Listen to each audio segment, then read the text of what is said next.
The great numbers in which you are here met this day, O Romans, and this assembly, greater than, it seems to me, I ever remember, inspires me with both an exceeding eagerness to defend the Republic and with a great hope of re-establishing it.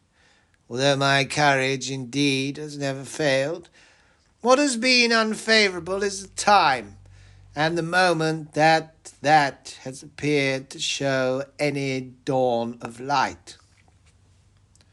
I at once have been the leader in the defence of your liberty, and if I had attempted to have done so before, I should not be able to do so now. For this day, O Romans, that you may not think it is but a trifling business in which we have been engaged, the foundations have been laid for future actions, for the Senate has no longer been content with styling Antonius an enemy in words, but it has shown by actions that it thinks him one. And now I am much more elated still, because you too, with such great unanimity, and with such a clamour, have sanctioned our declaration that he is an enemy. And indeed, O Romans, it is impossible but that either the men must be impious who have levied armies against the consul, or else that he must be an enemy against whom they have rightly taken arms. And this doubt the Senate has this day removed. Not indeed that there really was any, but it has prevented the possibility of there being any. Caius Caesar, who was upheld and who is still upholding the Republic and your freedom by his zeal and wisdom, and at the expense of his patrimonial estate, has been complimented with the highest praises of the Senate. I praise you. Yes, I praise you greatly, O Romans, when you follow with the most grateful minds the name of that most illustrious youth, or rather boy, for his actions belong to immortality, the name of youth only to his age. I can recollect many things. I have heard of many things. I have read of many things. But in the whole history of the whole world, I have never known anything like this. For when we were weighed down with slavery, when the evil was daily increasing, when we had no defence, while we were in dread of the pernicious and fatal return of Marcus Antonius from Brundisium, this young man adopted the design which none of us had ventured to hope for, which beyond all question none of us were acquainted with, of raising an invincible army of his father's soldiers, and so hindering the frenzy of Antonius, spurred on as it was by the most inhuman counsels, from the power of doing mischief to the Republic. For who is there who does not see clearly that if Caesar had not prepared an army, the return of Antonius must have been accompanied by our destruction? For, in truth, he returned in such a state of mind, burning with hatred of you all, stained with the blood of the Roman citizens whom he had murdered at Suessa and at Brundisium, that he thought of nothing but the utter destruction of the Republic. And what protection could have been found for your safety and for your liberty if the army of Caius Caesar had not been composed of the bravest of his father's soldiers? And with respect to his praises and honours, and is entitled to divine and everlasting honours for his godlike and undying services.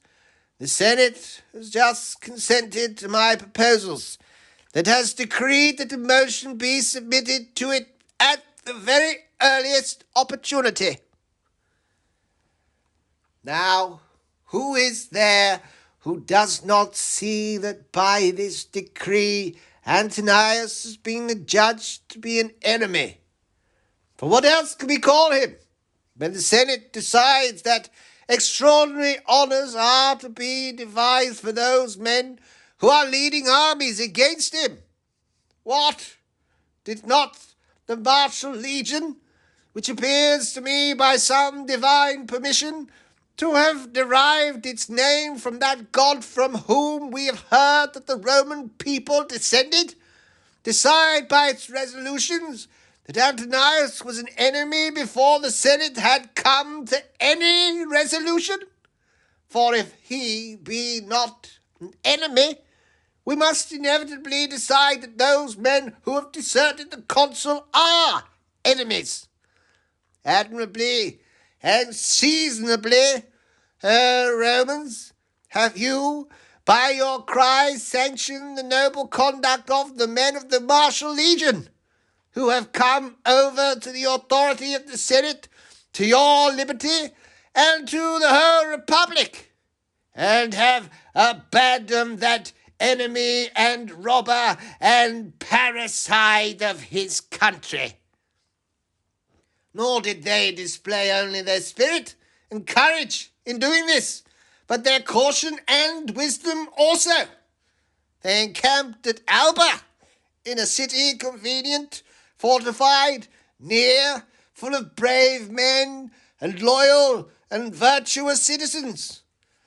The 4th Legion, imitating the virtue of this martial legion under the leadership of Lucius Egnatilius, whom the Senate deservedly praised a little while ago, has joined the army of Caius Caesar.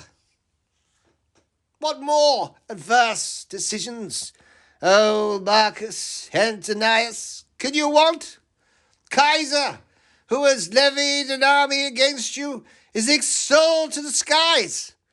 The regions are praised in the most complimentary language, which have abandoned you, which were sent for into Italy by you, and which, if you had chosen to be a consul rather than an enemy, were wholly devoted to you.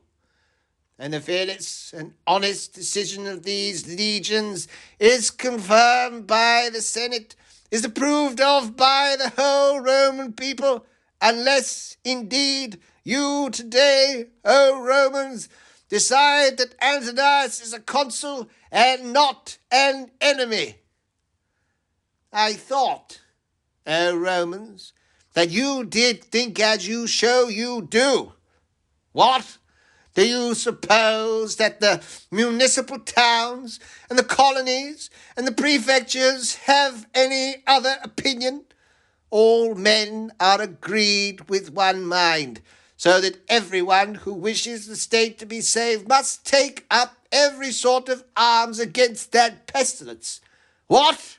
Does I should like to know, does the opinion of Decimus Brutus, O Romans, which you can gather from his edict, which has this day reached us, appear to any one deserving of being lightly esteemed?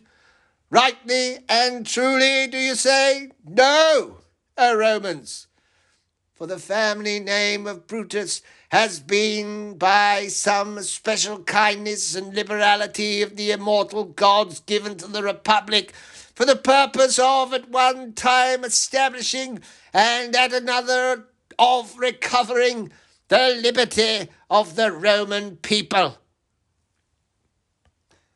What then has been the opinion which Decimus Brutus has formed of Marcus Antonius?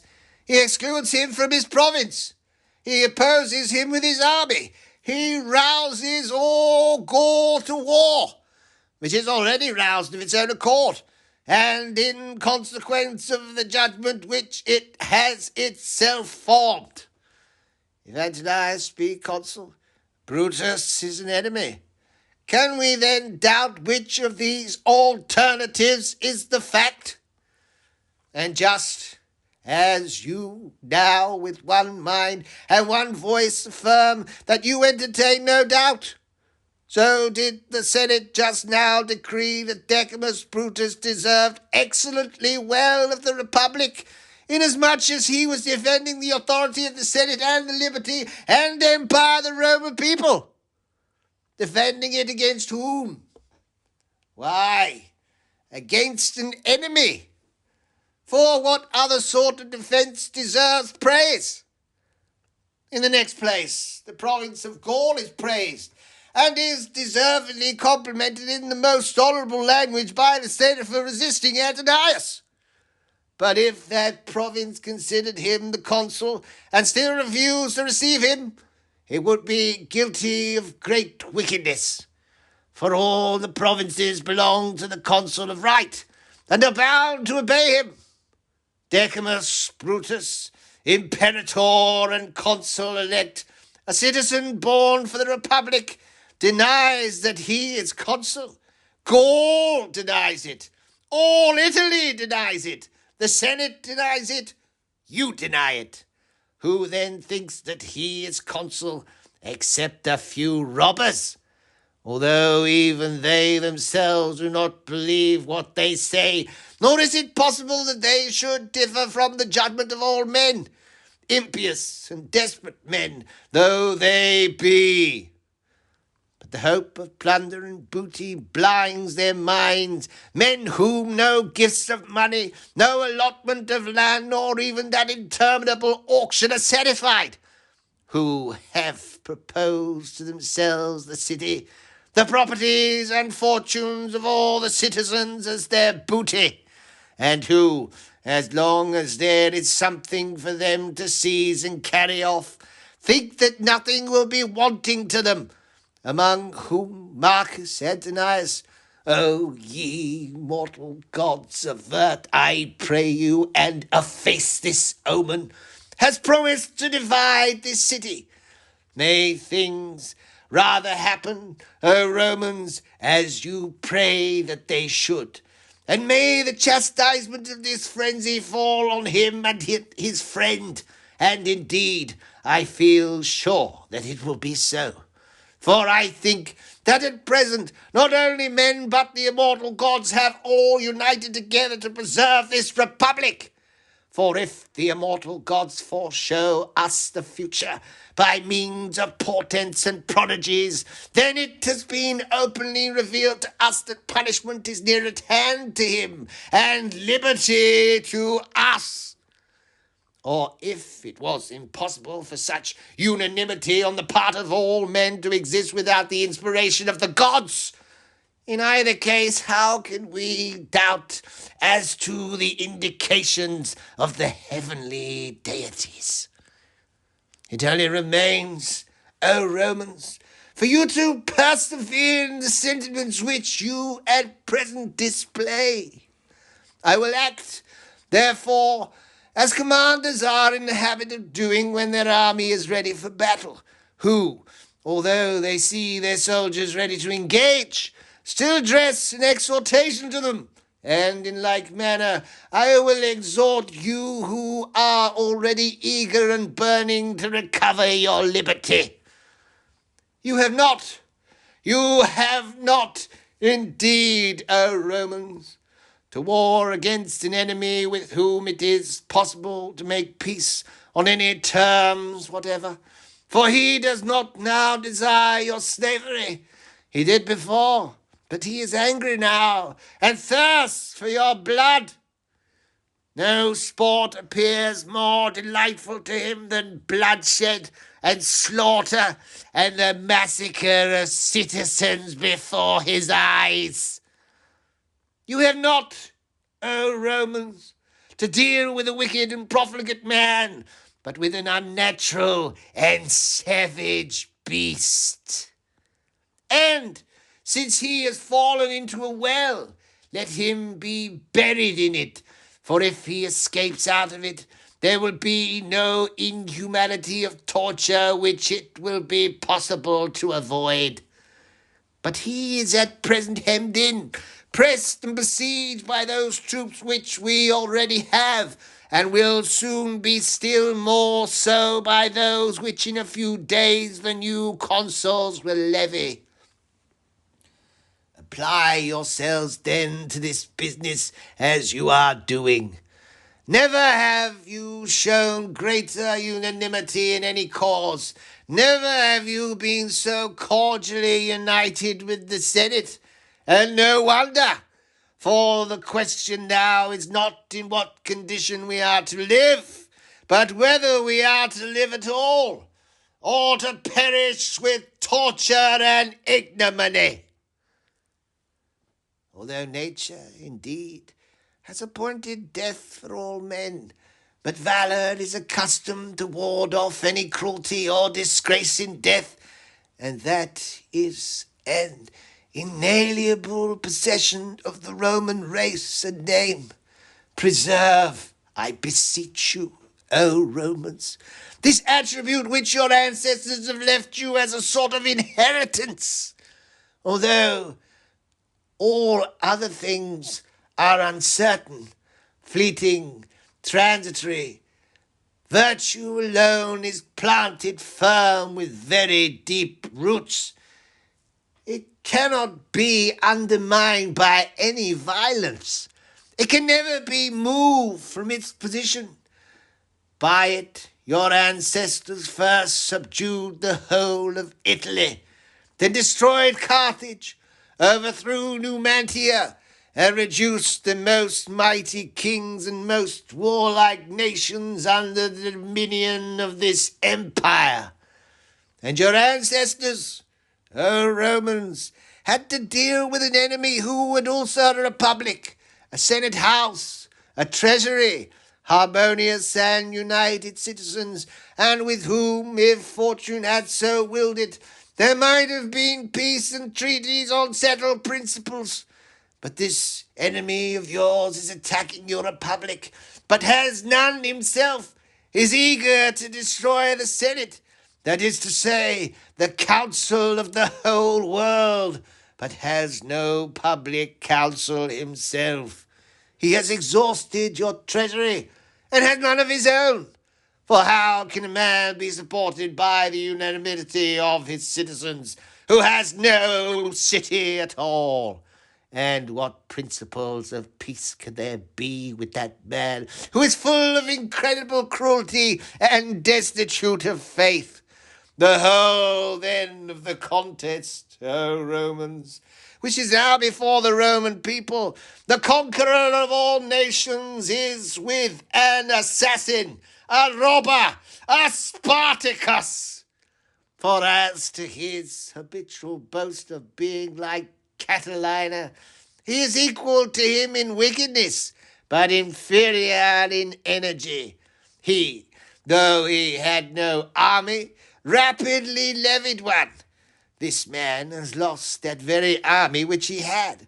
As therefore by my diligence and the authority of the Senate and your own zeal and valour you crushed Catalina, so you will very soon hear that this infamous piratical enterprise of Antonius has been put down by your own prefect, and unexampled harmony with the Senate, and by the good fortune and valour of your armies and generals.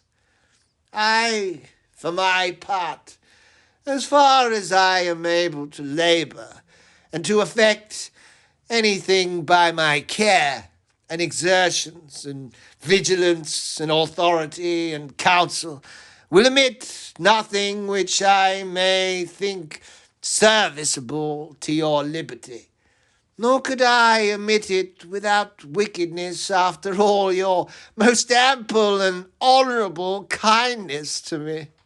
However, on this day, encouraged by the motion of a most gallant man, and one most firmly attached to you, Marcus Servilius, whom you see before you, and his colleagues also, most distinguished men and most virtuous citizens, and partly too, by my advice and my example, we have, for the first time after a long interval, fired up again with a hope of liberty.